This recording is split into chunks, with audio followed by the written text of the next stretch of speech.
Our site is comprised of three general marine habitats: mangroves, seagrass bed, and coral reefs. A key to successful coastal development is to utilize the marine environment to the benefit of the project. Biscayne Bay is such a unique estuary ecosystem that has provided a key habitat and nursery ground for marine algae, mangroves, sponges, hard and soft coral, and other benthic organisms. As global temperatures rise due to climate change, polar ice caps and glaciers melt, leading to higher sea levels. Miami's low-lying elevation, with much of the city built just a few feet above sea level, puts it at significant risk.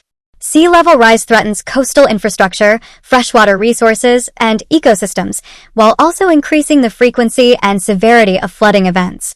Anthropogenic activities have significant implications for ecosystems, biodiversity, climate change, and overall environmental health.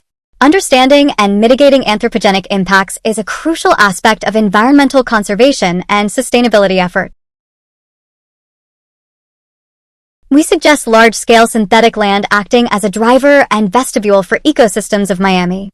Part of what makes Biscayne Bay such a unique estuary ecosystem is its geographic position, where freshwater from mainland Florida mixes with saltwater from the Atlantic Ocean. This has provided a key habitat and nursery ground for marine algae, mangroves, sponges, hard and soft coral, and other benthic organisms.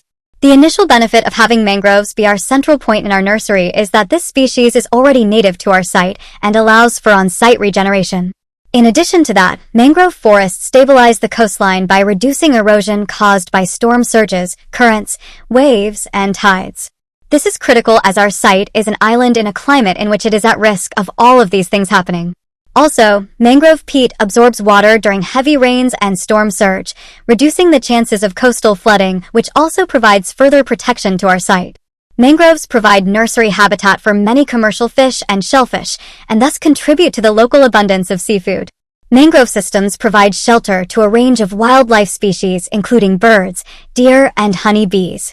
Mangroves serve as nesting areas for coastal birds such as little blue herons, great egrets, and brown pelicans. Many birds depend on mangroves for part of their seasonal migrations. Even dead mangroves play an important role, providing roosting areas for bird species.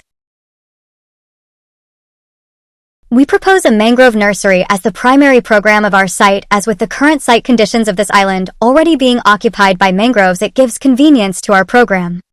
Propagules that are grown in the nursery usually have a better growth rate and a higher survival rate once they are planted in the wild. In addition to a nursery, we also suggest that part of our proposal is dedicated to a seed vault. This will ensure that our supply of mangrove seedlings is never scaries, and that in any event there will still be a plentiful supply to continue the cycle.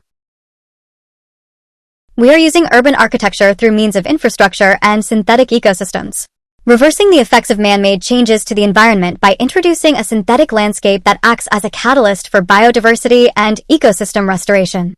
Through the creation of large-scale synthetic ecosystems, the initiative becomes a regenerative force, revitalizing and restoring habitats within the community.